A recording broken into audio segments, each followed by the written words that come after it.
The radio dish moves so slowly that, at first, it seems frozen against the mountains. Its pale metal ribs catch the last light of evening, then vanish as the sky deepens and the first stars appear.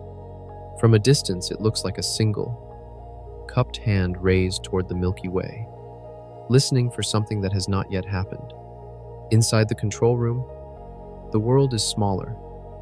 A few tired chairs, the soft hum of cooling fans, panels of instruments that glow in blues and greens. On one console, a simple line crawls across the screen, rising and falling, tracing the noise of the universe. A human listener sits with headphones on, the cable coiled like a second spine, eyes on the static, waiting for a pattern that does not belong. The audio is underwhelming, a faint hiss, punctuated by random crackles, lightning on distant worlds, the sigh of our own sun, the grinding roar of the galaxy. Under that, the thermal breath of the electronics themselves, the sound of everything, and of nothing in particular. Then there is the paradox. Over the last few decades, telescopes have revealed that planets are not rare jewels. They are cheap, common byproducts of star formation. We have watched small worlds cut across the faces of their suns. We have measured the minute dimming and brightening and turned that into size, orbit, and temperature. We have counted hundreds of billions of likely planets in our galaxy alone, and many of them sit in regions where liquid water could exist on their surfaces. Given enough time, enough chemistry, enough chances, it is hard to avoid the conclusion that life should arise on many of those worlds. Some of that life should learn to manipulate tools, to harness energy, to build machines and cities and stories. At least a few of those stories should have reached the chapter we are in now, where a species begins to send signals out into the dark. If that is true, why do we see no sign of anyone? We expect the night sky to be full of deliberate patterns, repeating radio pulses that carry information, laser flashes that cut through interstellar dust, the faint glow of unfinished engineering projects at the scale of stars.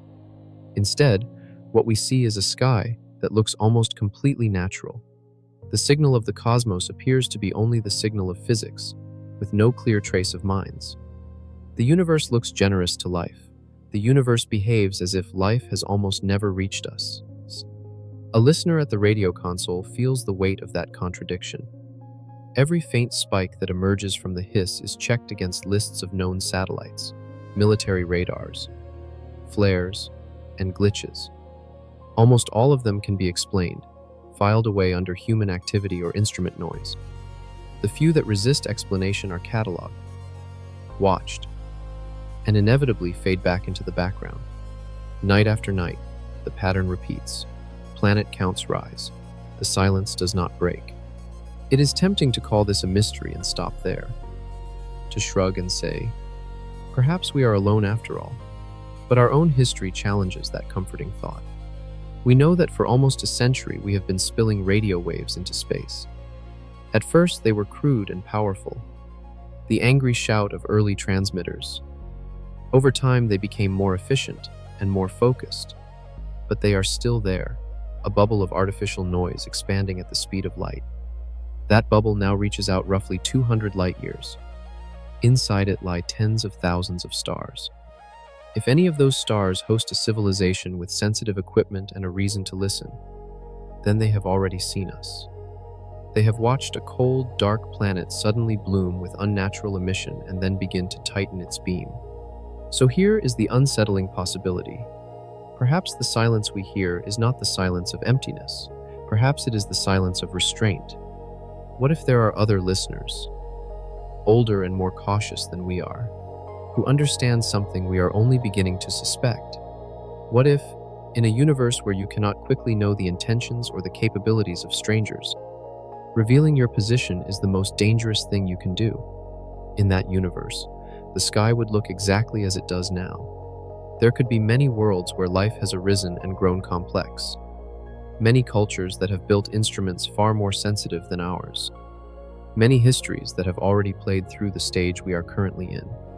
Yet if those cultures have decided that survival depends on staying unnoticed, then they will not send bright, obvious signals across interstellar space.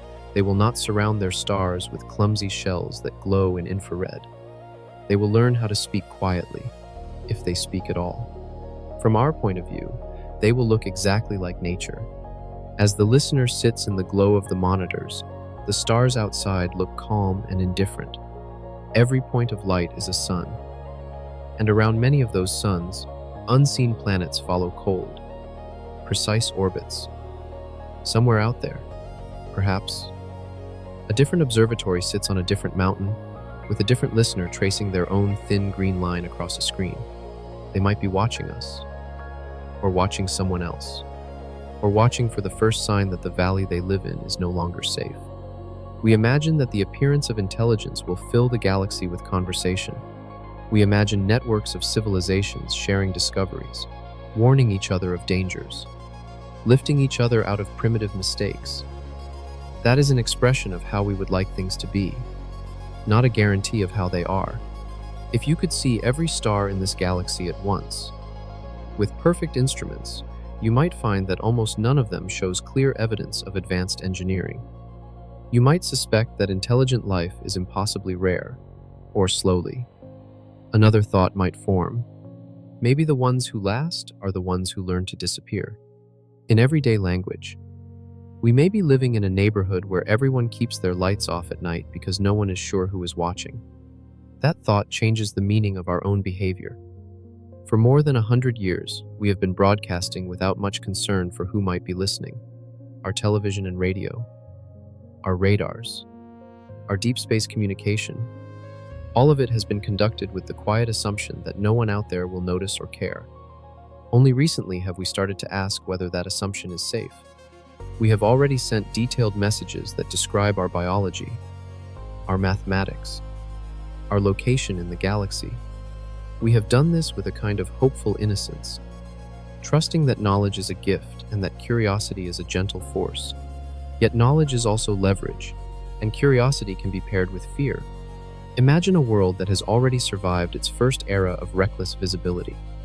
Maybe they too once filled their sky with unfiltered noise, only to learn that their signals could be detected at great distance. Maybe they watched as an unknown probe appeared at the edge of their system, or as a distant star briefly changed in a way that could not be natural. Perhaps nothing catastrophic followed. Perhaps that one close call was enough to teach them a rule. Do not draw attention unless you understand who might answer. We do not know if such a history has ever played out. What we do know is that when we apply the tools of strategy to the question of interstellar contact, the answers shift. Instead of asking how soon we will meet our neighbors, we begin to ask what a rational actor would do in a universe where messages are slow, distances are vast, and the cost of misjudging another civilization is unthinkably high. In that setting, every broadcast is not just an invitation. It is an announcement that you exist, that you have technology, and that you live on a specific, fragile world. You send that announcement without any guarantee that the recipient shares your values, your patience, or your definition of acceptable risk. Would you still shout? Look back at the radio dish on the mountain. It scans the sky, but it also radiates a little warmth, a faint flicker of energy that escapes into space. When you zoom out, our entire planet looks like that, a small sphere bathed in artificial emissions. To us, this feels normal.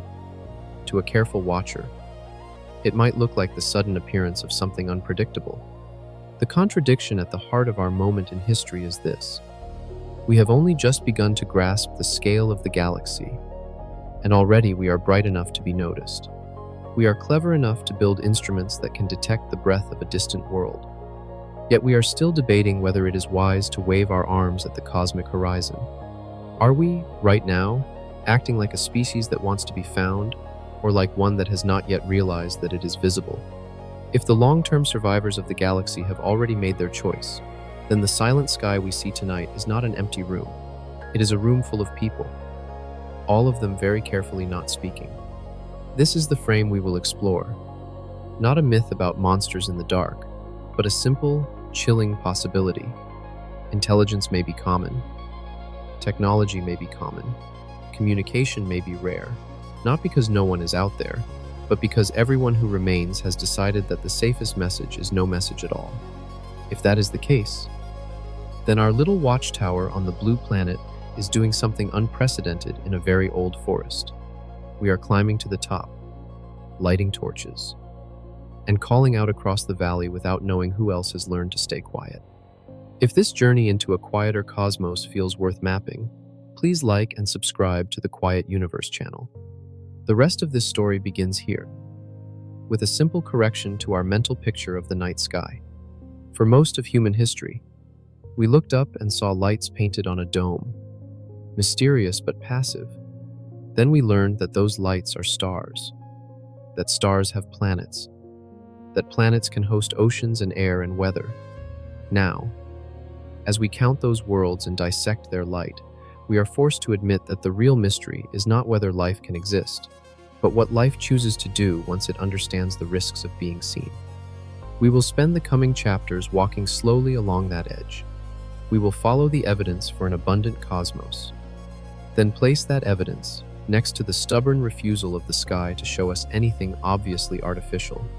We will examine the ways a young civilization reveals itself without meaning to, and the small window of time when it is bright enough to be noticed, but not yet wise enough to be careful. Some of what we discuss will rest on firm ground: planet counts, spectra, detector sensitivities. Some of it will stretch out into the realm of speculation, where we take the basic rules of physics and strategy and ask what kind of behavior they reward on galactic scales. Each step will bring us back to the same uncomfortable question: is it safer to be loud or to be invisible? As we move forward, keep the image of that quiet observatory in mind. A single human silhouette against a wall of screens, a pair of headphones, the soft glow of instruments, the sound of a universe that will not answer. Outside, the stars glide overhead in their ancient paths. Nothing in their light tells us whether we are watched. Nothing in their patterns assures us that we are alone. The absence of a reply is not proof that no one heard us. It is only proof that, if anyone did hear, they have not yet chosen to respond. To understand what that silence might mean, we first have to step back from the console and look at the bigger pattern, the eerie void between what our telescopes reveal and what our radios refuse to catch. The mirror that stares back at us when we project our hopes onto a quiet sky. The first image that comes to mind when we think of emptiness is a black canvas sprinkled with stars. Yet real emptiness is never black. It is filled with background light, the faint afterglow of creation, the soft haze of dust and gas, and the steady hum of microwaves that our instruments translate into color. Even the most silent patch of the sky is saturated with quiet energy. In that sense, what we call the void is more like a mirror. It reflects what we are ready to see and what we are not. When astronomers built the first large radio telescopes, they expected the universe to respond. The logic was persuasive. If intelligence has evolved many times, if technology is as powerful elsewhere as it is here, then someone should be transmitting. The spectrum is vast, but physics makes some frequencies more efficient than others. Between the roar of the hydrogen line and the hiss of the atmosphere lies a calm band, a natural channel for communication. We have been listening there for decades. The result is an archive of silence measured in terabytes. This silence has a strange texture. It is not a simple absence. It is filled with spikes and patterns that must be separated, like a painter scraping layers from an old mural. We remove the interference of satellites, the reflection of our own radar, the hum of ground equipment, the splash of solar flares. After each subtraction, something remains, and yet the remaining noise always resolves into more nature. Pulsars, quasars, the hiss of plasma.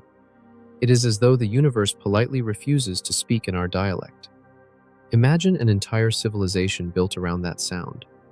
Generations of listeners chasing whispers, cataloging false alarms, waiting for a clear call that never comes. The patience of that project is both heroic and haunting. To commit centuries to listening for someone who may never reply is to believe that communication is an inevitable law, not a coincidence. It is also to believe that the mirror will eventually answer back. There is another way to interpret the silence. Perhaps what we are hearing is not the absence of others, but the echo of ourselves. Every signal we send into space becomes part of that same background noise. Our radio bubble expands, faint and ragged, carrying music, navigation codes, wars, and weather reports. To an external observer, it would sound like random static. Within the noise, however, lies a signature, a pulse of unnatural order. We are the faint line on our own spectrogram. In plain terms, the eerie void may already contain our reflection. The difficulty is that we are too close to distinguish it from the rest of the static. That thought unsettles scientists who spend their nights in observatories. They realize that the search for others doubles as a surveillance of our own echo. The longer we look into space, the more we discover how transparent we are. A planet with an atmosphere like ours cannot hide its chemistry. A civilization with technology like ours cannot hide its waste heat. Every innovation that makes life easier makes us more detectable. So the void is not empty. It is diagnostic. It reveals what kind of species we are. When we stare into it, we confront the pattern of our emissions, our lights, our waste, and our optimism. The mirror that stares back shows us the face of a species that has mistaken broadcasting for connection. Why does that matter? Because it forces us to reframe the question of loneliness. We are not just searching for others. We are measuring the consequences of being visible. In a sense, we are running an experiment on ourselves. What happens when a young species lights up its sky and then waits to see what the cosmos will do? The first answer is nothing. But even that nothing speaks. It tells us that either no one else has done what we are doing, or that those who did learn to stop. Both options change how we see the mirror.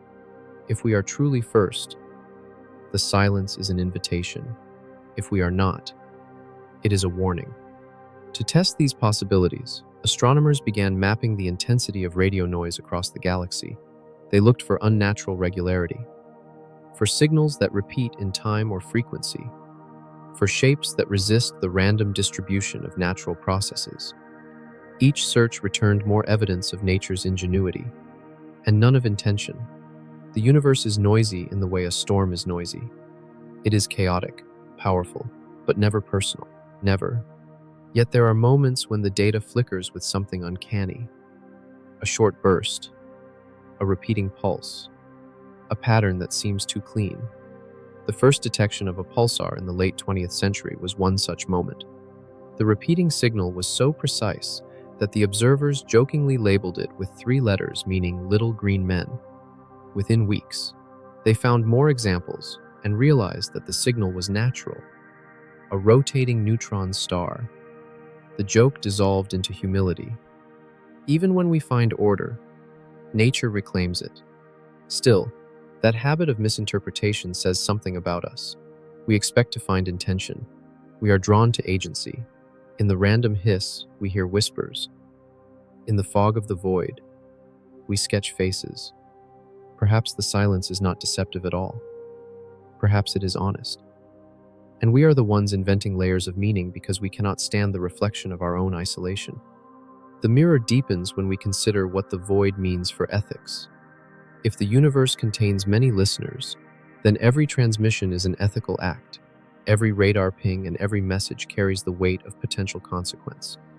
Should we announce ourselves to the cosmos? Should we continue to broadcast planetary coordinates that any advanced species could use to trace us? We have no consensus. Some argue that risk is the price of curiosity. Others argue that curiosity without caution is a form of self-destruction. A few projects have already transmitted deliberate messages, strings of binary digits that encode mathematics and biology. Those messages travel outward at the speed of light. They will take centuries to reach their targets, if any exist. By the time a reply could arrive, the people who sent them will be long dead. That delay creates a strange kind of faith. To send a message that you will never live to hear answered is to believe that survival, or meaning, extends beyond one lifetime. What if the mirror we are staring into is not a glass of time, but of intention? We see our own willingness to reach out reflected in the calm indifference of the stars. And perhaps that is the test. Maybe the universe is not silent because it is empty, but because it is waiting to see who will speak first and what that speech will cost them. There is a psychological side to this too. The longer we study the silence, the more it shapes our sense of self. It becomes a cultural backdrop, a shared melancholy that seeps into art, philosophy, and policy. The silence makes us cautious. It also makes us imaginative. In that gap between expectation and evidence, entire genres of speculation have taken root. Some dream of benevolent minds watching over us. Others picture predators waiting for noise. Both are reflections of our own fears and desires, projected onto a canvas that never contradicts us. The eerie void is therefore a kind of cosmic therapy. It listens without judgment. It lets us confess our dreams of company and our dread of exposure. In that sense, the search for extraterrestrial intelligence is less a quest for others and more a rehearsal for understanding ourselves. We are learning how we sound in the dark. Why it matters is simple. A civilization that cannot bear to face its own reflection is unlikely to survive long enough to meet another. The void tests our patience, our discipline, and our humility. It asks whether we can continue to seek truth even when the answer may be permanent quiet. Think of the mirror again. Each night we point our instruments toward it. Each morning we collect data that says the same thing. No deliberate signals detected. Yet the act of looking changes us. It teaches us restraint. It teaches us scale. It reminds us that awareness does not guarantee understanding. In everyday language, the silence is not mocking us. It is instructing us. It says, "This is what happens when a young species begins to look beyond its own atmosphere." The universe does not rush to greet it. The universe waits to see what kind of listener it will become. The listener in the control room leans back, removes the headphones, and stares at the ceiling. Outside, dawn begins to edge over the horizon.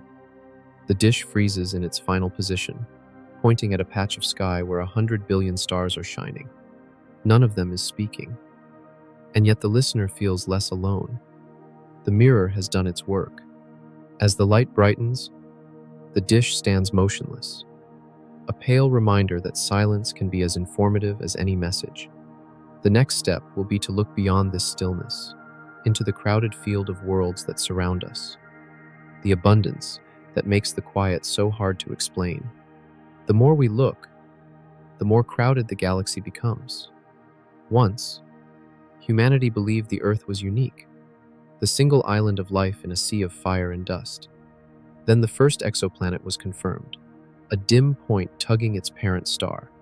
Since that discovery, the count has risen into the thousands. Every survey, every telescope upgrade, every algorithm that sorts the faint dips of starlight tells the same story. Planets are the rule, not the exception. When the Kepler mission opened its lens on a tiny patch of sky, it found worlds orbiting one in every few stars it observed. Some are giants close to their suns. Some are small and rocky.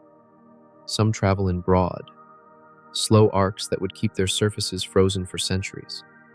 Among them are dozens that orbit within their stars' habitable zones, where water could remain liquid.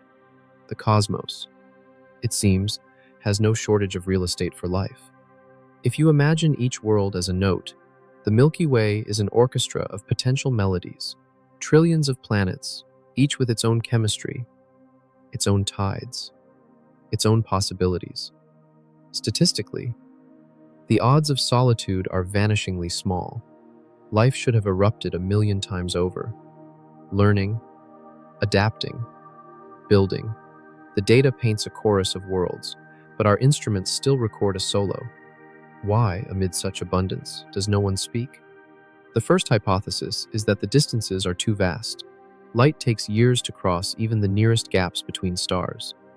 A message sent today might not arrive for decades or centuries. Civilizations could rise and fall before their greetings reach one another. The second hypothesis is that life is common, but intelligence is rare or short-lived. Worlds bloom and die, never evolving the patience to listen. A third idea is darker. Perhaps intelligence almost always leads to self-extinction, the noise of industry rising sharply and then cutting to black. None of these ideas fully explain the pattern we see. The silence is too consistent, too perfect. It stretches across billions of stars and billions of years. It is as though the universe has been carefully cleaned of any signature that might betray thought. In every direction, the same emptiness repeats. In everyday language, it is like walking into a packed theater and realizing that everyone is holding their breath. There are signs that should betray civilization, even if they are not sending deliberate messages. A planet with technology should leak energy, waste heat from machines, radio emissions, the infrared glow of industry. Astronomers have searched for these anomalies.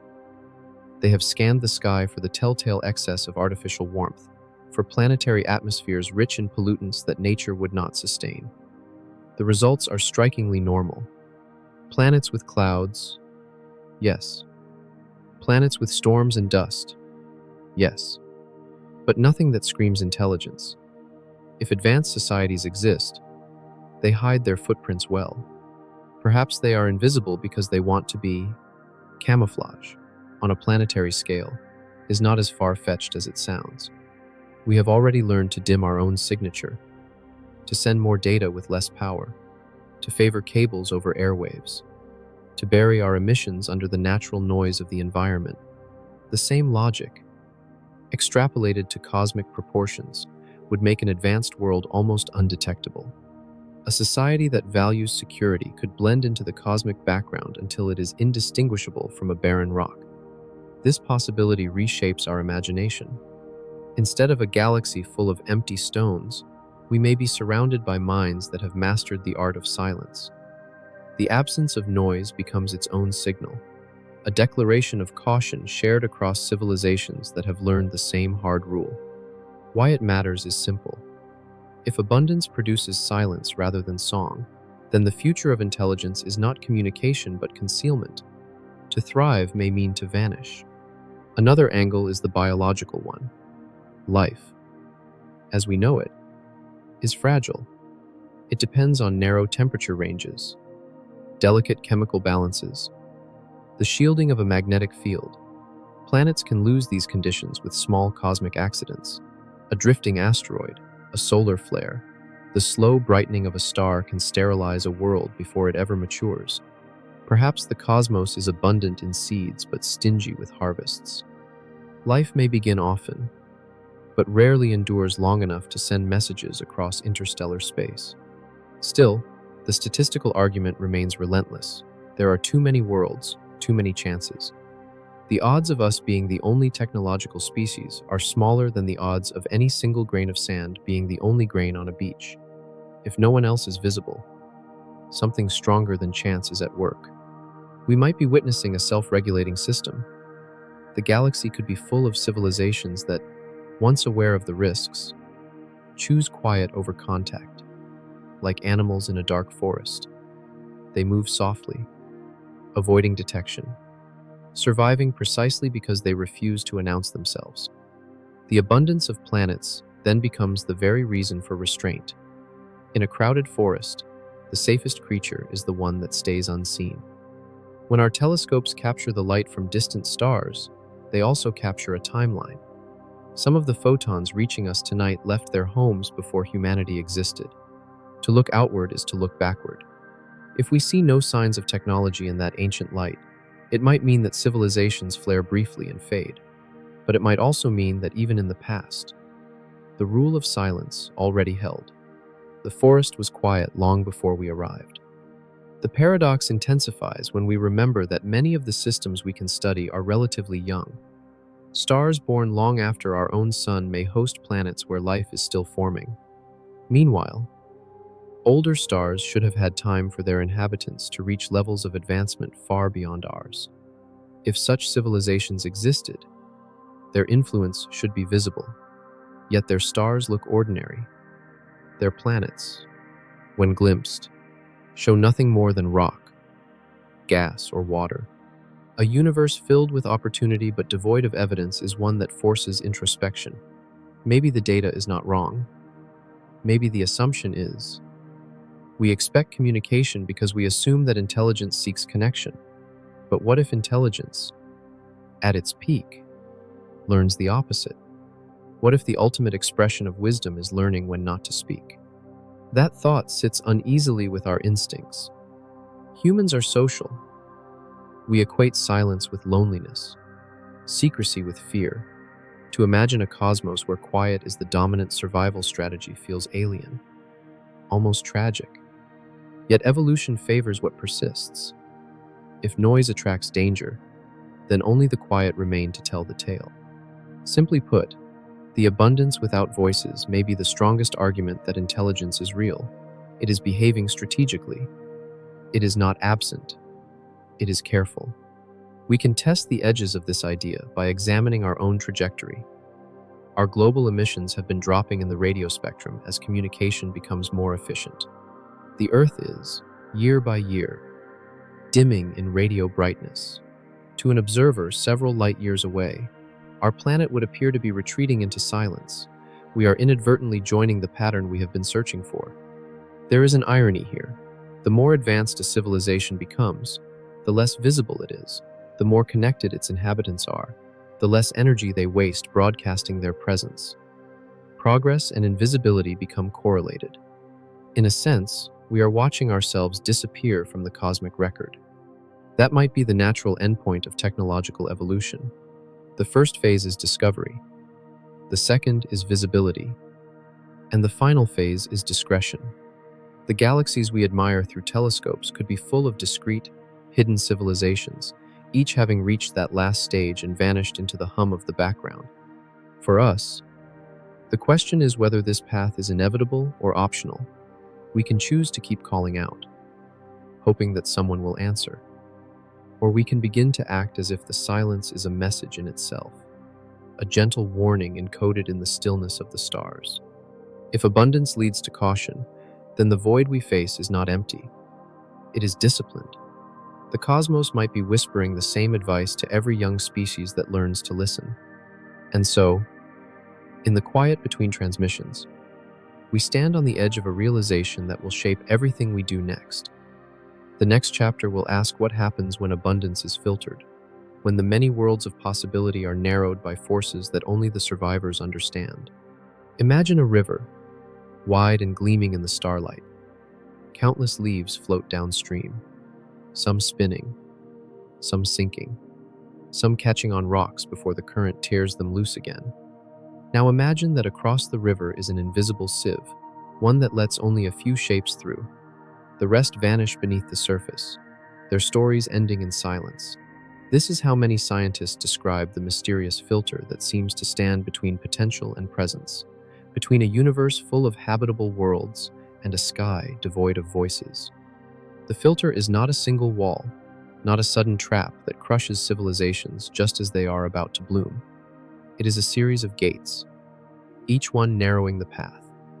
Life must first emerge from chemistry, then evolve complexity, then intelligence, then technology. Each step is improbable, each one vulnerable to failure. Somewhere in that sequence, the odds fall so steeply that almost no one makes it through.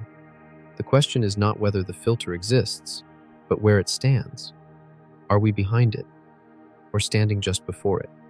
If the filter lies in the past, then we are lucky beyond measure. It would mean that the improbable steps are already behind us. The formation of self-replicating molecules, the evolution of multicellularity, the leap to tool-making intelligence. All of those may be so rare that our existence is already a statistical miracle. The silence of the galaxy, in that case, is not a warning.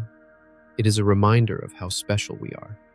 But if the filter is ahead, the story darkens. It would mean that civilizations like ours are common enough to arise, but fragile enough to fail, somewhere beyond the stage we have reached. An invisible threshold waits.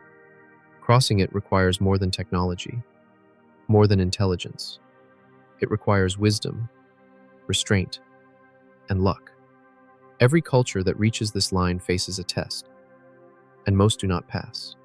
In plain terms, the filter is the universe asking, how much can a species handle before it destroys itself? History on Earth already offers hints. Our planet has endured near-misses ice ages, impacts, wars that could have erased everything. Each time, survival depended on timing, on the thin alignment between catastrophe and adaptation. On other worlds, the margins may be even smaller. A planet slightly closer to its star might experience runaway heating. A society that discovers nuclear energy before stable governance could end itself in a flash. The cosmos may be littered with tomb worlds, silent not because they never lived, but because they lived too fast. The filter can also take subtler forms. It may not kill through disaster, but through exhaustion. Civilizations might stagnate, lose curiosity, or consume the very resources that sustain them. They could retreat inward, their technologies turning to maintenance instead of exploration, their cultures folding in on themselves like burnt paper. The result would look the same to us: a sky without answers. Another variation is environmental. Planets are fragile systems, balanced between star and space. Climate instability, geological shifts, or stellar variability could wipe out entire biospheres. Even intelligent life might never master the art of planetary management. It could reach the edge of spaceflight and then falter, leaving behind a thin archaeological trace that lasts for only a few million years, a blink in cosmic time. Still another idea sees the filter as psychological. Intelligence carries paradoxes of its own. The more a species understands, the more it becomes aware of its limitations. Self-awareness breeds anxiety, fear, even nihilism. A civilization might choose silence out of despair rather than prudence. The vastness of the cosmos can crush the will to speak. Under that weight, survival becomes not a technical challenge but a test of meaning. Why this matters is clear.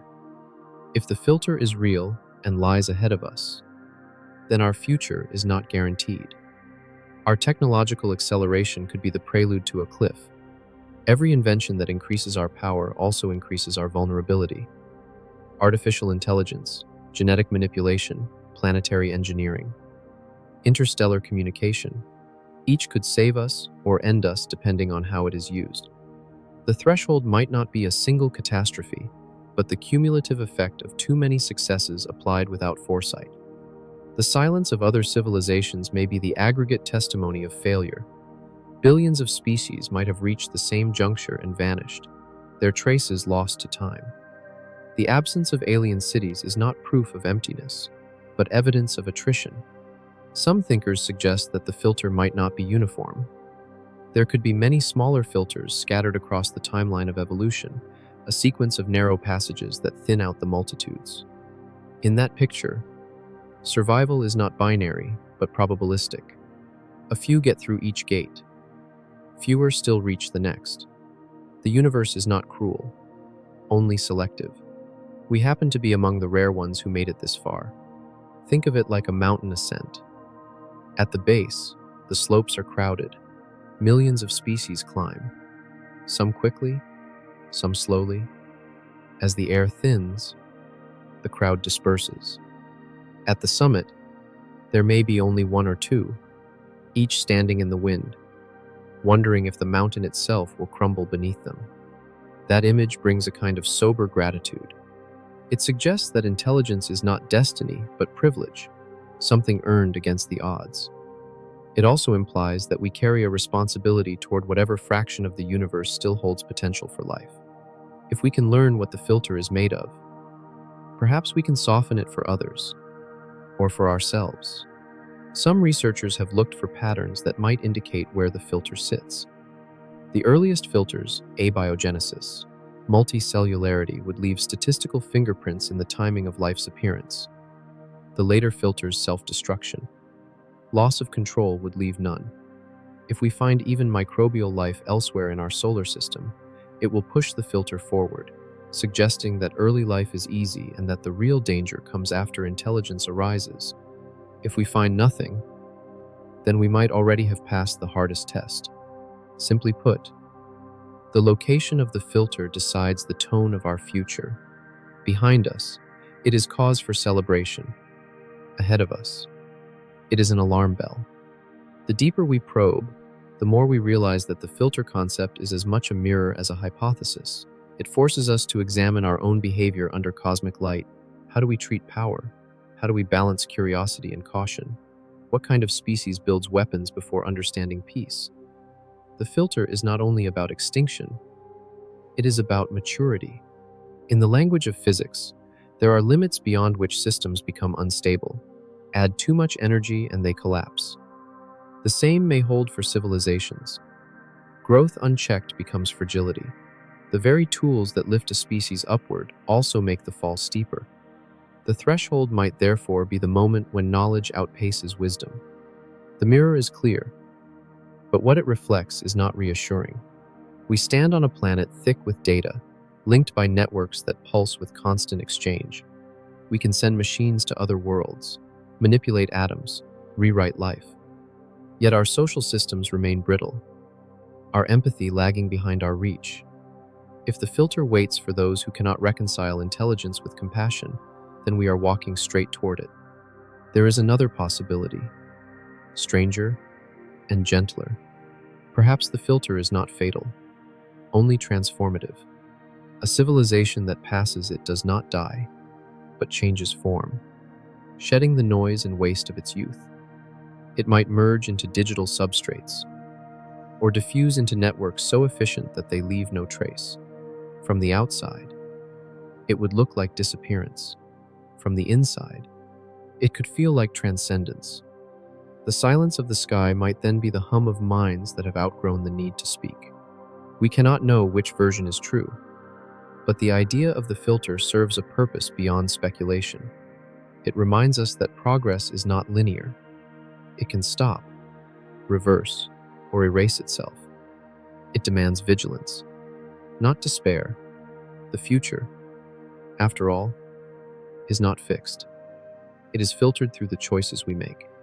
As the night telescope pans across a field of faint galaxies, each a swarm of potential worlds, the image freezes for a moment. The stars blur slightly, as if the mirror itself were trembling. The observer leans closer to the screen, seeing not an answer but a question reflected in the data. If the filter is real, will we recognize it when it arrives, or only after we have crossed it? The next chapter will follow that question into its practical edge, where visibility becomes vulnerability, where the first light we send into the dark could also mark the limit of our safety. Before there were telescopes, before radio, before anyone thought of listening to the stars, there was only the quiet glow of fire, a campfire, a torch, a spark struck in the dark.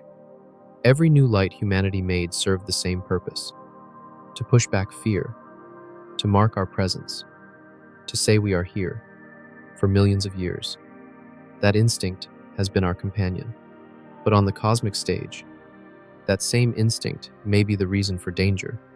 The first light is always also a signal. Every civilization begins in darkness. Energy is scarce, knowledge local, communication limited to what a voice can reach. Progress means brightness. Fires grow into grids of power, into cities seen from orbit, into the glitter of satellites. It feels like safety, like mastery of the environment. Yet the moment a planet becomes luminous, it loses anonymity. The veil of nature falls away. From that instant, it can be found. When our ancestors first learned to harness electricity, they painted our world with light. The night side of Earth bloomed like a constellation. The first global maps from space showed how unevenly those lights were spread. Clusters of brightness scattered across continents and coastlines. From orbit, the pattern was beautiful. From deep space, it was a declaration. For the first time in the history of life on this planet, one species had made itself visible beyond its own world. The question is what that visibility means. We tend to think of light as progress. It marks civilization, order, intelligence. But light is also exposure. A torch may warm, but it also attracts eyes. In everyday language, to be bright is to be vulnerable. Astronomers often talk about the radio bubble, the sphere of electromagnetic noise that has expanded from Earth since the early 20th century. Every radar pulse, every television broadcast, every digital transmission radiates outward at the speed of light. That bubble now spans hundreds of light years. It contains thousands of stars, each a possible listener. For decades, we thought of this as benign, even proud. Our presence was written in the fabric of the galaxy. Now, some researchers see it differently. The bubble is not a signature of achievement. It is a footprint. If another civilization existed within that range, they could have detected us already. They would know that a small, oxygen-rich planet once dark has become suddenly radiant. They could, with simple instruments, map our level of technology by tracking the kinds of frequencies we use. In principle, they could predict our energy consumption, our industrial chemistry, even our level of war-making capacity, all of that from light. From why this matters is immediate. Once a civilization emits detectable light, it cannot take that light back. Energy radiates outward forever, to anyone watching, even long after we are gone. Those signals will keep expanding, a fossil record of our youth. The first light becomes an unerasable memory. The danger is not necessarily that someone hostile will see it. It is that we do not know who can see or how they will interpret it. Communication without context is a gamble. A signal meant as greeting could look like an alarm. A radar scan could resemble a weapon test. In the absence of trust, visibility becomes a potential trigger. Some argue that the odds of anyone hostile being nearby are infinitesimal. The universe is vast, the distances immense. Others counter that the risk does not need to be large to be decisive. In a universe full of observers with unknown motives, a single misunderstanding could be catastrophic. The lesson, once learned, would echo across species. Survival belongs to those who stay dim. To put it another way, every civilization goes through a phase of dangerous adolescence. It discovers fire, then electricity, then radio, then the atom. Each step offers power and peril. The first light of technology brings safety from natural threats, but it also erases the protection of obscurity. The more luminous a civilization becomes, the more it must manage its exposure. Consider how human societies have learned this lesson on smaller scales. Cities once proud of their brightness now fight to reduce light pollution. Networks once open now encrypt. Military radars narrow their beams. Satellites hide their signatures. What began as triumph becomes risk management. The same logic applies to the stars.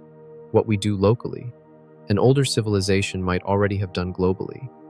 At infrared wavelengths, every planet with life should emit a little extra warmth, the heat of metabolism and technology. Astronomers have searched for such excess in nearby systems. The results show no obvious examples. If any world once glowed brighter than natural, it has either dimmed or vanished. Perhaps that is the last safety, the choice to fade rather than burn. The paradox of first light is that it grants control over nature while surrendering privacy to the universe. Our lights tell us we are no longer bound by the rhythms of day and night, but they also proclaim to every observer that something deliberate exists here. A civilization's first light may also be its last moment of innocence. After that, it must learn the discipline of shadows. Think of a candle in a cave.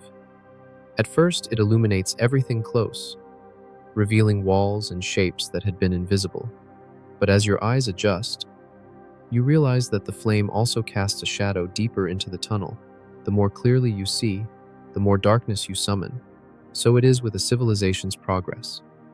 Each gain in visibility brings a new frontier of ignorance, a new territory where danger may hide. If we project that metaphor into the galaxy, we see a pattern forming.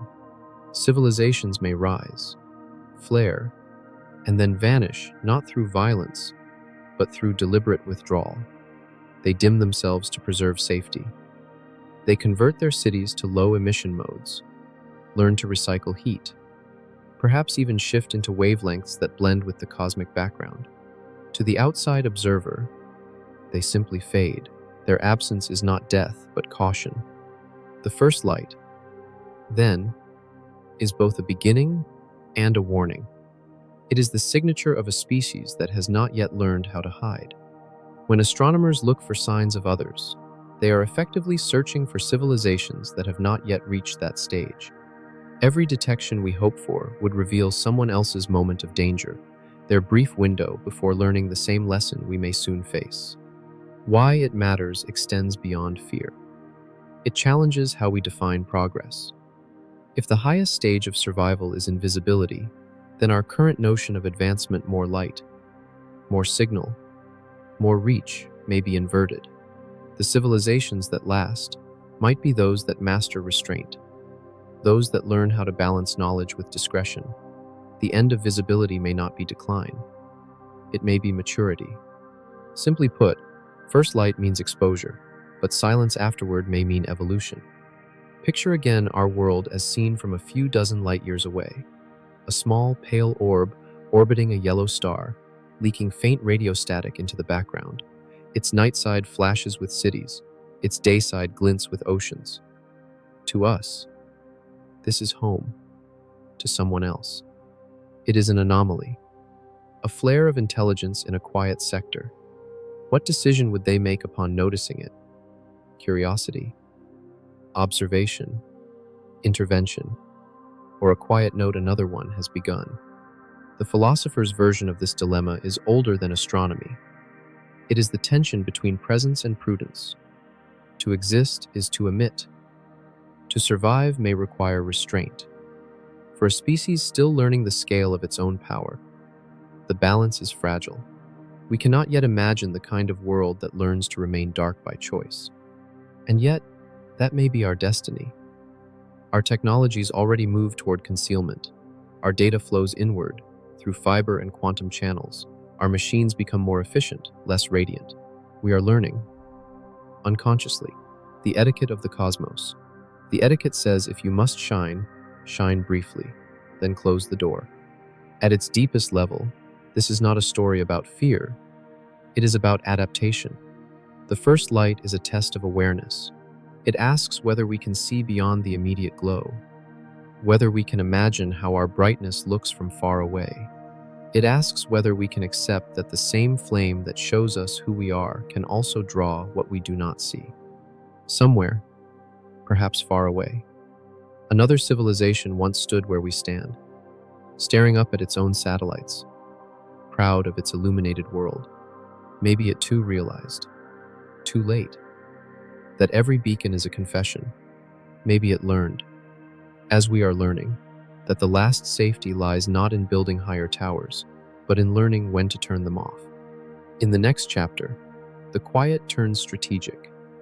We will follow how the logic of survival becomes a rulebook, how silence itself can be weaponized, and how the laws of game theory begin to govern a galaxy that refuses to answer.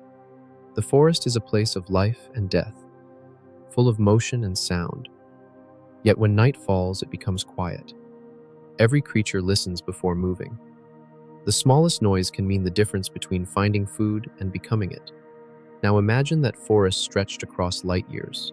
Every star is a tree. Every planet a hollow among the roots. Every species a hunter trying not to be seen. That is the vision known as the dark forest. In this model, the universe is not empty. It is cautious. Every civilization is both predator and prey. Each one carries the same knowledge. It cannot know the intentions of the others, and it cannot verify them quickly. The distances are too vast. The delays too long. Messages travel slower than fear. In such a world, silence is strategy. To speak is to take a risk that cannot be undone. The first rule of the dark forest is that everyone is armed, not with claws or teeth, but with physics. The same science that allows communication also allows destruction. A civilization capable of building a transmitter can, in principle, build a relativistic weapon A single mass accelerated to a fraction of light speed carries enough energy to erase a planet. Because this possibility exists, every encounter begins with tension. You cannot be sure if the signal you receive is a greeting or a threat until it is too late. The second rule is that communication is asymmetric. A message reveals the sender's location, but not the receiver's. To speak is to stand in a spotlight. To listen is to remain hidden. Rational actors will favor the position of listeners. Over time, this asymmetry produces a culture of silence. The forest becomes darker as more species learn the cost of noise. In plain terms, imagine two people lost in a forest at night. Each one knows that the other might be friendly or hostile, but cannot tell which. Each knows that shouting would give away their position. The safest course for both is to remain quiet. The silence that follows is not a sign of emptiness. It is the equilibrium of fear. The third rule is preemption. If you discover another hunter and cannot determine their motives, the safest option may be to strike first. Waiting invites risk. A single hesitation could be fatal. The logic is cold, but consistent. When survival is the ultimate goal, trust becomes a luxury.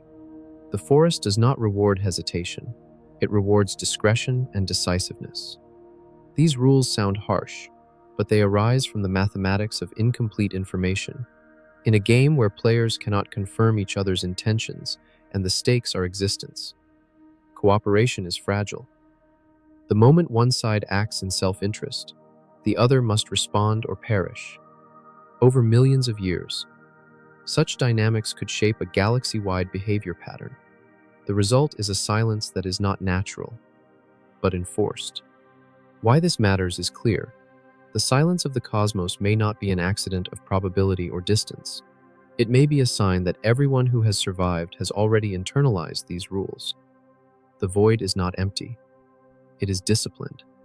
There are variations of this idea, each revealing another layer of unease.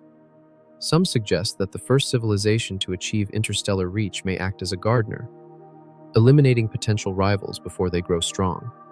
Others imagine a decentralized deterrence, where countless species independently decide that risk avoidance is the only rational course.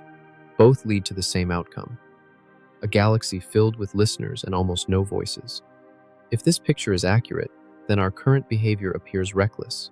We broadcast without caution, advertise our coordinates, and speak in every direction. From the perspective of the forest, we are the naive animals singing loudly at midnight, unaware of the eyes reflecting our own light. To put it another way, we may be behaving as if the forest were a garden, assuming that curiosity implies safety, but curiosity is not always benign. In ecosystems, curiosity kills as often as it enlightens. The first explorers are often the first casualties. The dark forest theory is sometimes dismissed as paranoia, a projection of human fears onto the cosmos. Yet it is built on simple logic. Any intelligent species capable of reasoning about risk would recognize the asymmetry between speaking and listening. They would see that even a small probability of hostility, multiplied by the stakes of survival, justifies extreme caution. Consider again the physics. Energy moves faster than trust. A laser signal might take years to arrive, but a kinetic projectile launched at near light speed would arrive without warning. Defense is nearly impossible. Distance does not guarantee safety, only delay. A civilization that waits to verify intent might find itself erased before it receives the answer. In everyday language, the universe behaves like a mirror maze. Every reflection could be an observer. Every observer could be armed. The only winning move may be to stop signaling altogether. Yet there is a moral dimension hidden in this logic. If everyone hides, progress slows. Knowledge dies in isolation. The same fear that preserves life may also imprison it. A galaxy of silent survivors is a galaxy without dialogue, without shared learning, without empathy. Intelligence then becomes a self-sealing trap, aware but alone. This contradiction defines the human dilemma. We want to know who else is out there, but we also fear the consequences of being known. Our history mirrors this pattern on smaller scales. Nations develop codes, encryption, and stealth. They balance openness with secrecy, diplomacy with deterrence. At global scales, we already live in miniature dark forests. The cosmos simply magnifies that condition to its ultimate form. Why it matters extends beyond astrophysics. It challenges our philosophy of communication itself. The assumption that contact is desirable may be naive. Maybe the highest ethical stance is restraint, not expansion. Maybe the universe remains stable precisely because most players have chosen silence over conquest. There are counter-arguments. Of course, some believe that advanced civilizations outgrow fear, learning cooperation through shared observation. Others argue that technology itself could provide safe channels of exchange, where signals are filtered and verified before exposure. But even these optimistic scenarios depend on one thing: that the first contact is not fatal. Without trust, no system of communication can evolve. The dark forest therefore operates like a filter of behavior. It rewards prudence and punishes visibility. Over long timescales, it shapes who remains. The talkative perish or retreat. The patient endure. This could explain why, despite so many stars, we have never heard a clear voice. The ones who last have learned to blend into the hum of nature. In game theory terms, silence is an evolutionarily stable strategy. Once most players adopt it, deviation becomes dangerous. The first species to speak after a long silence risks exposure. The longer the quiet lasts, the higher the perceived threat of breaking it. Over eons, this becomes cultural instinct, passed from one generation to the next. Do not call out. Simply put, the dark forest is not just a theory about the cosmos.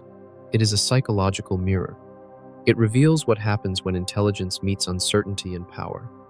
It shows that survival may depend not on who is strongest, but on who can bear solitude the longest. There is, however, a glimmer of paradoxical hope. In physics, true darkness is never absolute. Even in the deepest vacuum, particles flicker in and out of existence. Energy fluctuates. Entropy stirs. If the universe is a forest, then even silence is alive with motion. Somewhere, faintly, minds might still be watching, calculating the risks, waiting for a signal so subtle that only another careful species would recognize it. For us, understanding these rules does not mean surrendering to fear. It means acknowledging context. If the cosmos truly operates as a forest of quiet hunters, then survival requires new ethics. We must learn to measure curiosity against consequence, to speak less and listen more, to protect not just our species but the possibility of peace itself. The biggest reveal of this chapter is not that the dark forest exists, but that its rules emerge naturally from logic and physics. The universe does not need villains to be dangerous. It only needs rational minds acting under uncertainty. The silence we hear is not the absence of intelligence. It is the sound of reason. When the logic finally settles, we are left with an unsettling reflection. The quiet sky is not a void, but a treaty written in fear and mathematics. The real question is whether we are willing to honor that treaty, or whether our desire to speak will make us the next noise in a forest that remembers everything. When the balance between safety and signal finally breaks, what happens next belongs to the realm of consequence, where silence is no longer passive but strategic, and where the faintest whisper can change the course of worlds. In the emptiness between stars, light travels unchallenged. It carries no flag, no witness, no voice. Yet within that light could be the residue of conflicts we will never see. Imagine civilizations that learned the same dark logic we have just uncovered. Societies that understood that the greatest threat is not distance, but detection. In such a universe, warfare would not be waged with fleets or banners. It would unfold in silence, leaving behind only faint geological scars, fragments of radiation, and the mystery of vanished worlds. The idea of invisible wars may sound like fantasy, but it is rooted in physics. Energy leaves marks. A single relativistic projectile, small as a mountain and moving near light speed, would release more force than all the nuclear weapons ever built. It would strike without warning. From the target's perspective, there would be no declaration, no buildup, no visible enemy. The night sky would brighten for a moment, then fall quiet again. The attackers might be light years away, never knowing for centuries whether they succeeded. This is not conquest in the human sense. It is preemption, scaled to cosmic proportions. If such events ever happened, how would we know? The traces might already be buried in the data we collect. Unexplained isotopic ratios in ancient meteorites, planetary surfaces melted into glass, stellar systems with missing planets. Astronomers sometimes find stars with odd chemical signatures, as if they have swallowed planets or lost them to destruction.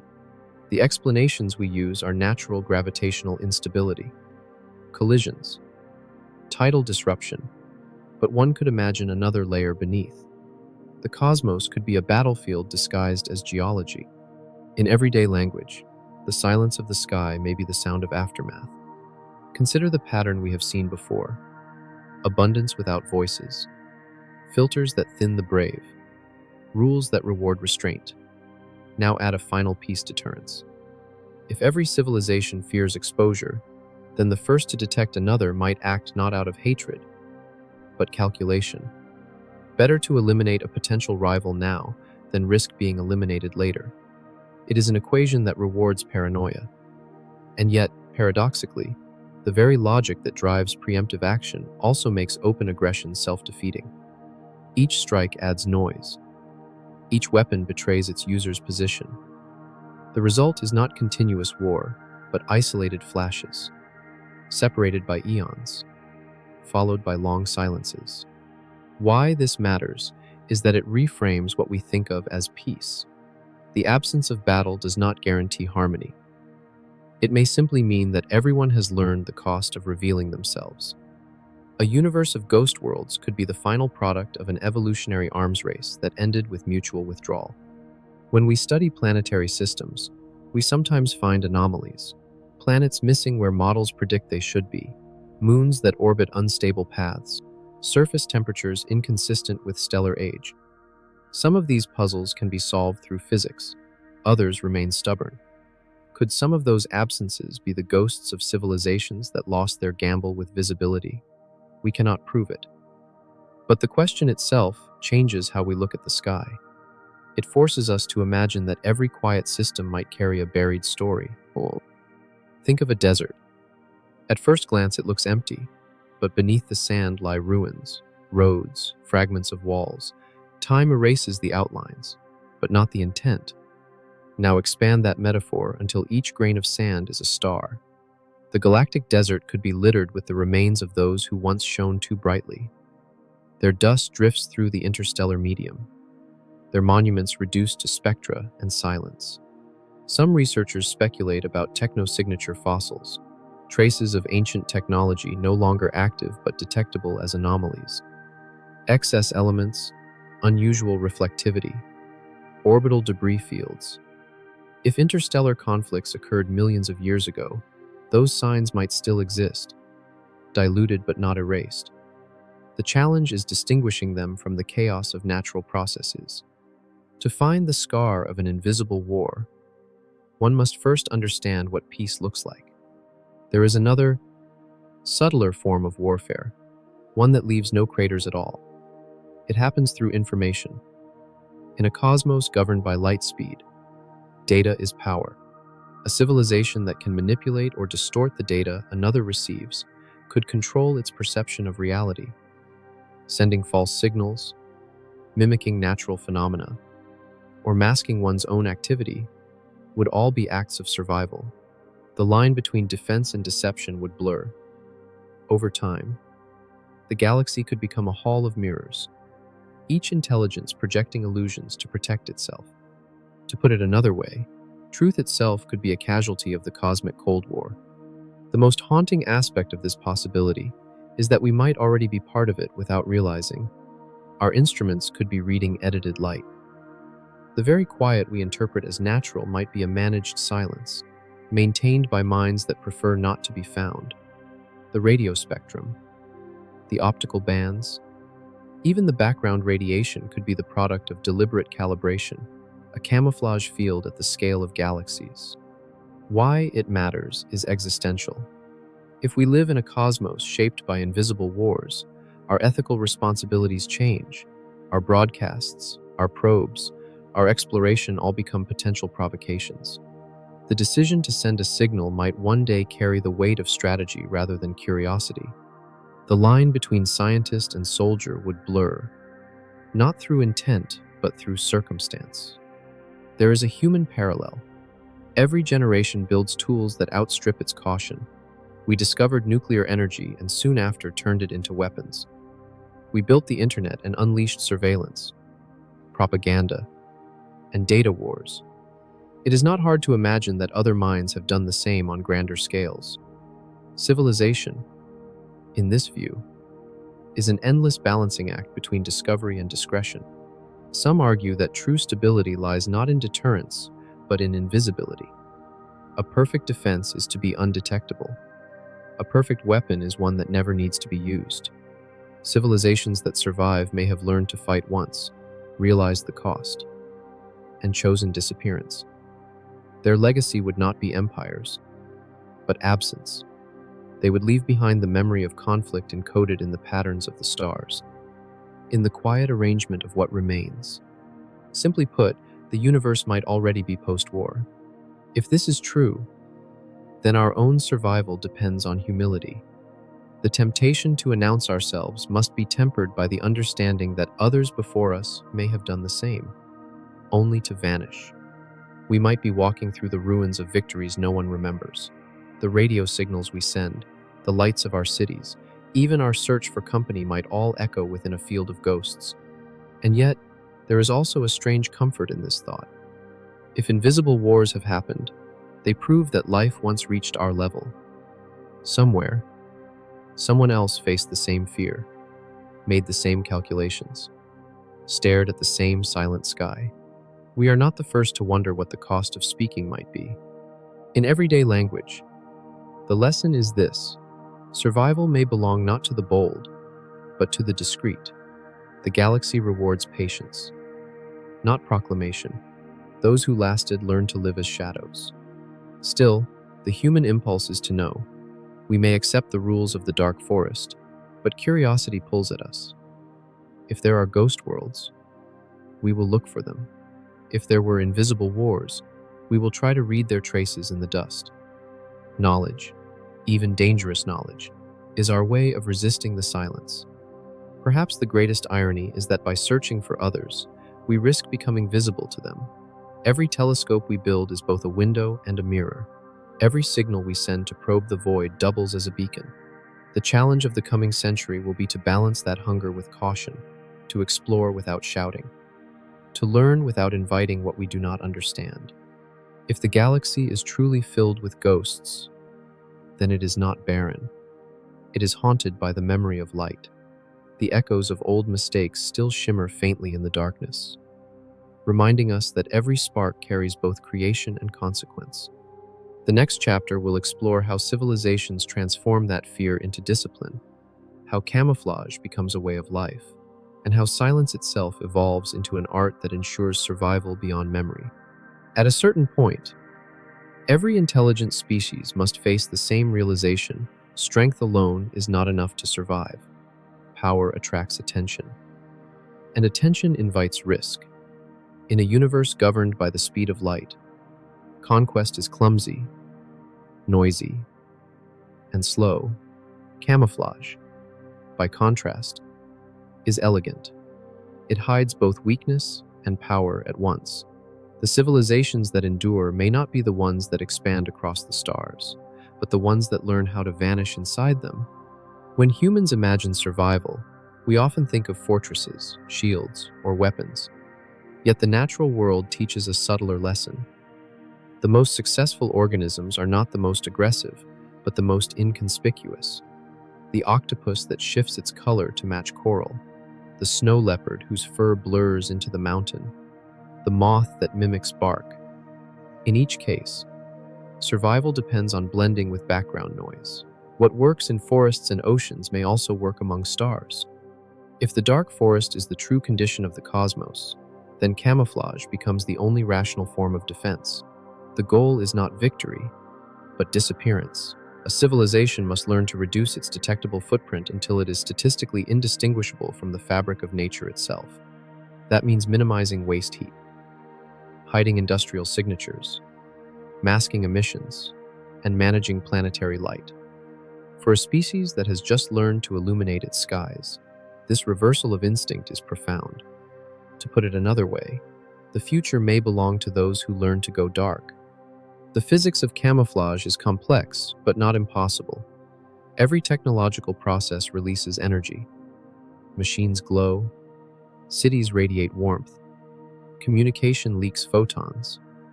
Over time, efficiency pushes emissions downward. Eventually, a civilization might achieve near-perfect energy recycling, using every joule for internal work with nothing left to spill into space. Its presence would fade into the cosmic background, as invisible as a drop of ink diffusing through an ocean.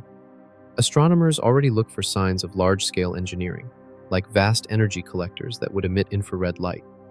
None have been found. Either such constructs are rarer than we expect, or they are hidden by design. The lack of evidence may not reflect absence, but mastery. An advanced society could wrap its habitats in reflective shells, scatter waste energy into random noise, or even redirect it toward its own star so that it appears natural. Why this matters is that it changes how we interpret the cosmos. The silence we hear may not be a lack of life, but the signature of perfection. We are searching for civilizations that have already learned how not to be found. In everyday language, camouflage is the opposite of conquest. One seeks visibility, the other, evasion. A conqueror imposes its presence on others. A hidden world protects itself by disappearing. Over millions of years, those who fight leave traces that decay. Those who hide leave nothing but continuity. Evolution favors the subtle.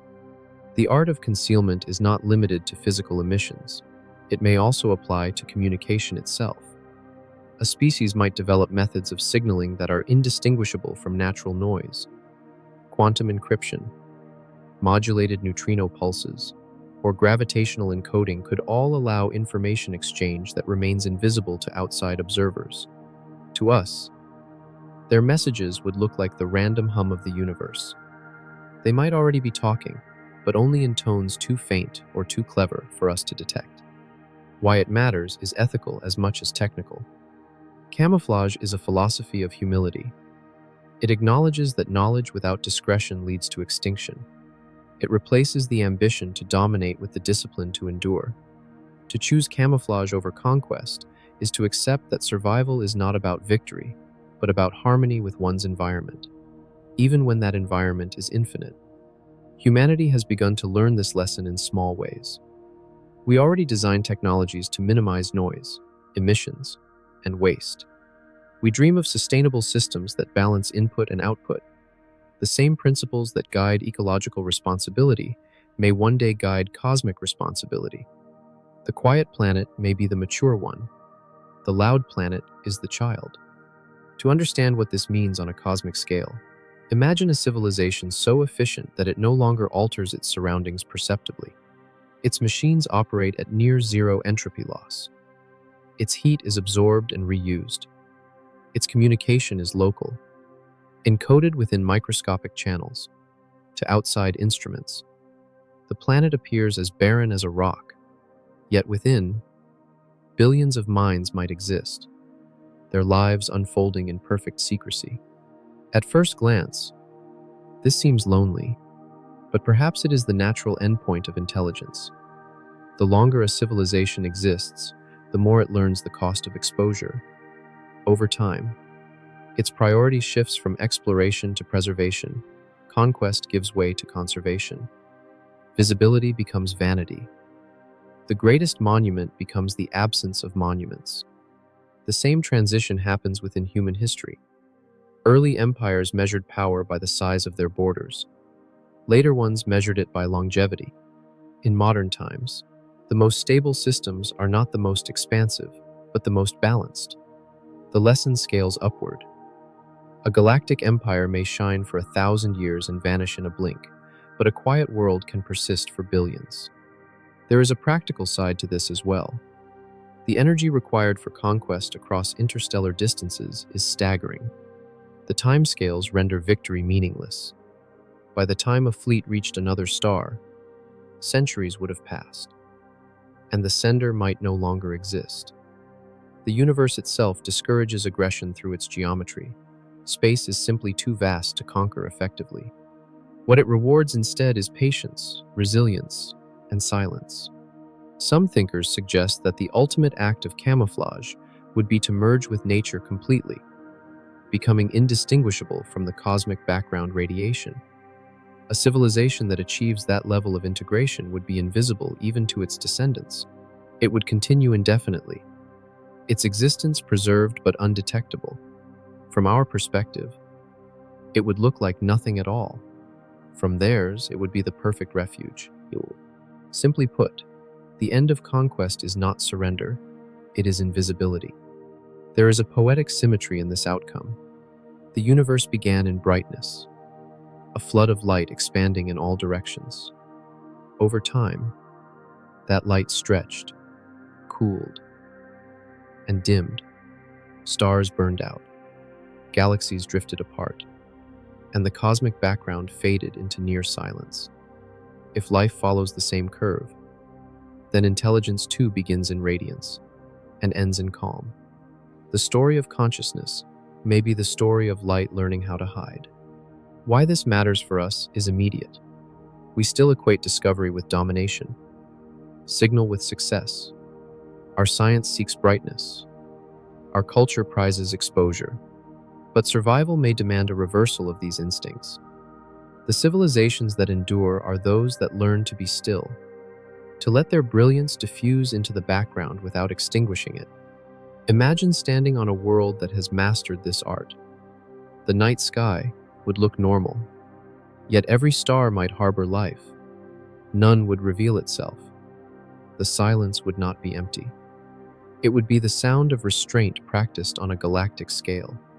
The cosmos would resemble a concert where all the instruments have learned to play pianissimo, each waiting for another to begin, none daring to break the delicate balance.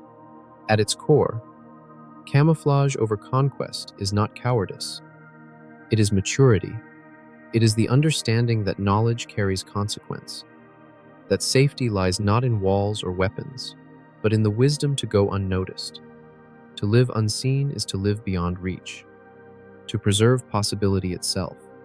And perhaps, one day, when the universe has grown old enough and safe enough, when every species has passed its own trials of fear and fire, the hidden ones will emerge again. They will lift the veil, not to rule or fight, but to remember. Until then, the forest remains dark, the hunters quiet, and the watchers unseen. In the next chapter, we will follow what happens when even camouflage evolves into communication, when silence itself becomes a language, and the first contact takes a form no one expected. Every child of the cosmos eventually asks the same question if we are capable of listening. Who will be the first to speak? The search for first contact is one of humanity's deepest obsessions. It has shaped our science, our myth, and our sense of destiny. Yet when you study the logic of the galaxy, the question turns inside out. Maybe contact is not a beginning at all. Maybe it is the final, irreversible step a civilization takes before disappearing. The paradox is this: the first civilization to make contact must already have broken the rule of silence. It must have chosen visibility over safety. Every message it sends exposes its location, its capabilities, its level of trust. If others are listening, they will learn far more about the sender than the sender learns in return. The act of greeting becomes a gamble with survival as the wager. For decades, humanity has wondered why the stars remain silent. We expected that advanced species would seek communication as soon as they could. We assumed that curiosity was universal. But what if curiosity has been punished too many times? What if the sky's silence is not reluctance, but memory? The first contact paradox rests on three conditions. First, that intelligent life is not unique. Second, that communication across space is possible in principle. Third, that every civilization values survival. Together, these conditions lead to contradiction. If many species exist and communication is possible, why has no one contacted us? The simplest answer is that those who try do not last long enough to be heard. Imagine that a world, older than ours, decides to send a signal. They broadcast a clear mathematical message, universal in structure, easy to recognize as deliberate. They send it for centuries, but no reply comes. Eventually, the message itself becomes a warning. Other listeners detect it and mark the coordinates. They watch. Some may interpret it as a trap, others as a beacon of naivety. In time, the senders vanish, leaving only the echo of their enthusiasm. Their generosity becomes their epitaph. In everyday language, first contact may be the last mistake a civilization ever makes. The paradox deepens when we consider our own behavior. Humanity has already sent messages into space, some intentional, some accidental. We have carved greetings on plaques, attached records to spacecraft, transmitted radio pulses toward nearby stars. We have assumed that friendliness is self-evident, but friendliness has no universal signature. A pulse of energy in the dark could mean anything. A gesture of curiosity to us might appear as aggression to someone else. The first contact paradox is therefore not only about silence, but about misunderstanding. Why it matters is that it reframes our hope as hazard. To meet another intelligence would be the greatest scientific discovery in history, yet it could also be the last. The reason is simple. Information is asymmetric. To discover another civilization is to reveal ourselves. Contact cannot be one way. It is a mirror that reflects back every signal we send. Some scientists suggest that we have already been contacted and did not recognize it. The signals could be buried in the data, disguised as random noise, or encoded in natural phenomena. If true, it would mean that first contact has already happened many times, only without acknowledgement. The messages might be subtle by necessity, structured so that only those who have reached a certain level of understanding can even notice them. The purpose would not be communication, but calibration, a way to measure when a young civilization becomes ready to listen without shouting. To put it another way, the paradox might resolve itself through restraint. The first contact may never be loud. It may come as a quiet correction in our measurements, a slight anomaly that hints we are not alone, but leaves us the choice to ignore it. There is a strange comfort in that idea. If advanced civilizations exist, they may understand the risks so deeply that they approach contact with infinite gentleness. They would not send messages or ships. They would send questions. They would test how we react to uncertainty. They would measure our fear before they measure our curiosity. But there is a darker possibility. Perhaps we are not being avoided out of fear, but monitored out of caution. To older civilizations, we may look like an unpredictable experiment, a species still learning to control its tools. They may watch our emissions, note our progress, and wait to see whether we destroy ourselves before deciding what to do. In that case, first contact will not be an invitation but a verdict. Why this matters is that it forces us to see our own broadcasts as declarations of character. Every message we send carries not only data, but values. It shows whether we act with restraint or arrogance, whether we imagine coexistence or dominance. The first contact paradox becomes a moral mirror. It asks what kind of species deserves to be found. The longer the silence continues, the sharper the tension grows. We want to know, yet we also fear the answer.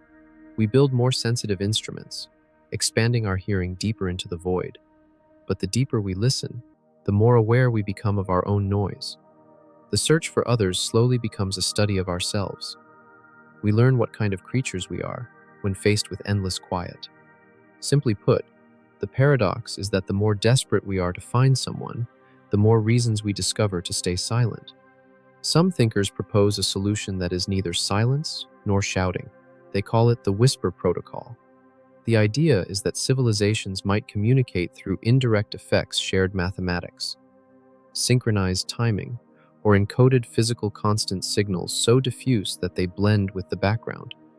These would not reveal location, but intention. The universe could already be full of such subtle coordination, invisible because it looks like coincidence. If true, contact is not missing. It is ongoing, conducted through patterns we have not yet learned to interpret. In this vision, first contact is not a moment but a gradient. It begins when a civilization learns to recognize meaning without risk. A shift in perception replaces the need for messages. The dialogue happens in structure, not sound. It would be the safest possible form of communication, a conversation between ghosts. There is beauty in that restraint. It suggests that intelligence matures toward quiet understanding rather than spectacle. It replaces conquest with curiosity, competition with synchronization. It also means that our loud phase, the centuries of shouting into the dark, is only the opening act of a much longer story. When we finally understand the cost of noise, we too will learn to whisper. In everyday language, first contact may have already occurred not between species, but between ideas. Each discovery we make about the universe, gravity, quantum fields, dark matter may be a shared vocabulary written into reality itself. Perhaps the universe was designed to allow minds to meet without revealing their coordinates. Perhaps the medium of contact is the laws of physics. The paradox then resolves as perspective. The cosmos has never been silent. We have simply been listening to the wrong layer of meaning. Every constant, every equation, every resonance may already be part of a message waiting for translation. The first contact, in that sense, is not a conversation between planets, but a realization within consciousness. Why it matters is that it offers hope without naivete. We do not need to shout to be heard. We only need to understand what has been speaking all along. And yet, one question remains. If there is a protocol for safe communication, who invented it? Was it one species that survived long enough to warn the rest? Or did it emerge spontaneously, a natural law of intelligent behavior? Either way, its existence would mean that the galaxy is not chaotic but self-regulating. Silence is not imposed. It is chosen. This understanding brings us to the edge of humility. We might be the last species still deciding whether to join that quiet conversation or to risk breaking it. The choice will define how long we remain visible. Simply put, the first contact paradox is not about them. It is about us. It asks whether we are ready to face what it means to be seen. If survival requires silence, then communication becomes the highest art, a discipline that balances the need to know with the need to endure.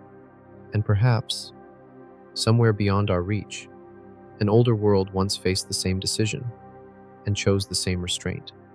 They too might be listening now, not for noise, but for the first sign that we have learned the language of quiet. In the next act, the paradox will deepen into reflection as we turn from speculation to philosophy, asking what it means for consciousness itself to exist in a universe where survival and silence have become the same word.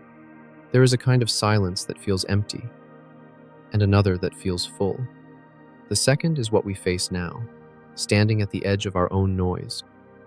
We have mapped the abundance, traced the filters, learned the rules of the dark forest, and followed the logic of quiet survival. Yet after all that, we find ourselves back at the beginning, staring into a mirror of cosmic stillness. What we see reflected there is not alien, it is us. The great paradox of intelligence is that it expands awareness while narrowing safety. To think is to illuminate, and illumination invites risk. Across millions of years, the same lesson may have repeated itself in countless forms. Every civilization learns that knowledge carries consequence. Every one of them must choose between being seen and being safe. The survivors are the ones who understand that existence in the cosmos is not a declaration, but a discipline. Humanity has always equated silence with absence. We fill our spaces with sound, our days with signal. But as our understanding grows, silence begins to look like another kind of intelligence, an intentional stillness born of perspective. Perhaps we have mistaken restraint for void, misread wisdom as emptiness. The quiet galaxy might not be indifferent. It might be merciful. In everyday language, the universe may already be speaking, just not in words we recognize. Its grammar is gravity, its vocabulary light, its syntax the delicate timing of events that allow life to arise at all. When we finally learn to read that language, we might realize that the message has always been the same: stay, observe, endure. We often think of survival as physical, but there is another layer to it. To survive is also to keep meaning intact. Civilizations that vanish may leave behind ruins, but the loss that matters most is conceptual. If silence has become the dominant mode of survival, then meaning itself has migrated inward, away from expression and toward contemplation. That thought leads to a profound reversal. We began our search believing that contact would complete us. Now we see that contact might undo us. The act of reaching outward may always risk self-erasure. Perhaps the destiny of intelligence is not to colonize the stars, but to learn how to coexist with their indifference. Why it matters is that it reframes what kind of future is worth pursuing. If survival demands caution and curiosity demands exposure, then the real challenge is balance. We cannot remain ignorant, yet we cannot be reckless. The quiet universe asks of us the same thing that philosophy has always asked: to know ourselves before we act. Imagine the future of a species that accepts this wisdom. Its telescopes still look outward, but with gentler intent. Its technologies no longer scream across the void, but whisper within it. Energy is managed, noise reduced, curiosity preserved through patience rather than impulse. Its people find wonder not in conquest, but in comprehension. They explore inward, discovering the architectures of consciousness, the geometry of perception, the hidden mathematics of empathy. The cosmos outside becomes a mirror for the cosmos within. In that transformation, intelligence changes shape. It ceases to be a phenomenon of competition and becomes a phenomenon of reflection. Knowledge is no longer about mastery, but about alignment. A civilization that survives long enough to understand this would begin to treat existence not as a frontier to conquer, but as a field of resonance. It would measure success not by how far it has traveled, but by how well it has learned to remain still without growing stagnant. Simply put, silence becomes the final form of communication. The danger, of course, is that we mistake quiet for resignation. There is a difference between humility and despair. To accept our smallness within the cosmic scale does not mean surrendering meaning. It means realizing that meaning is scale independent. A single conscious act, a single moment of kindness, may carry as much weight as the birth of a star. What gives the universe significance is not its vastness, but the capacity of small minds to feel awe within it. As the sky grows older, everything cools. The stars will thin, galaxies will drift apart, the cosmic background will fade into black. Entropy will claim the shapes we know. Yet consciousness, even if temporary, leaves a unique trace. It brings self-awareness into a system that would otherwise be blind. When we listen to the silence between stars, we are also listening to the faint echo of our own awareness, amplified across time. Why this matters is that it redeems the quiet. It turns survival into a moral act, not just a practical one. The civilizations that choose silence are not hiding from fear. They are protecting the possibility of meaning for as long as physics allows. They are caretakers of time, curators of continuity. Their restraint is not cowardice, but compassion, extended toward futures they will never see. At its deepest level, the philosophy of the quiet universe is about empathy without proximity. It recognizes that every conscious being, however distant, faces the same limits and the same long night. To remain unseen may be the only way to grant others the space to exist. To not shout is to allow the next voice to arise without interference. In plain terms, The dark forest is not a punishment. It is an act of equilibrium. The silence we fear is the peace we have yet to understand. Our species stands at the threshold of that understanding. We are the noisiest creatures we know, but we are also capable of self-correction. The choice before us is simple but not easy. We can keep calling into the dark, demanding a reply, or we can learn to listen until we hear the structure behind the stillness. The first path may give us spectacle, the second may give us survival. To learn patience on the scale of galaxies requires faith not in deities, but in continuity, in the idea that existence is meaningful even without audience. When we look at the sky and hear nothing, we are not hearing absence, we are hearing order. Every unbroken silence is a sign that the rules still hold, that life somewhere has learned to endure quietly. Why this matters now is that we may be the last generation to live in ignorance of our visibility. The next century will decide whether humanity becomes a permanent light in the forest or a passing flare. Our technologies will determine how loud we remain. Our ethics will determine how long we last. The future is not waiting to greet us. It is waiting to see if we can stay still. The philosopher once said that wisdom begins in wonder. Perhaps in this age, wisdom begins in silence. To wonder without demanding an answer, to seek without disturbing the balance, to know that not knowing is itself a form of grace. The quiet universe is not testing us. It is inviting us to mature. In the end, the image of the lone listener at the radio telescope still lingers. The monitors glow. The dish turns. Outside, the wind crosses the mountain, carrying no message. Yet in that moment, meaning exists anyway. The act of listening, the readiness to understand, is itself contact. The silence is not rejection, it is acknowledgement. If the universe is a mirror, then every question we ask is its way of looking back at us. And the echo that returns, faint and timeless, is the same message whispered since the first light flared across the void. To exist is to listen. So we listen.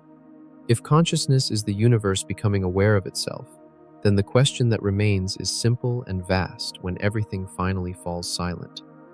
Who will be left to hear the last echo?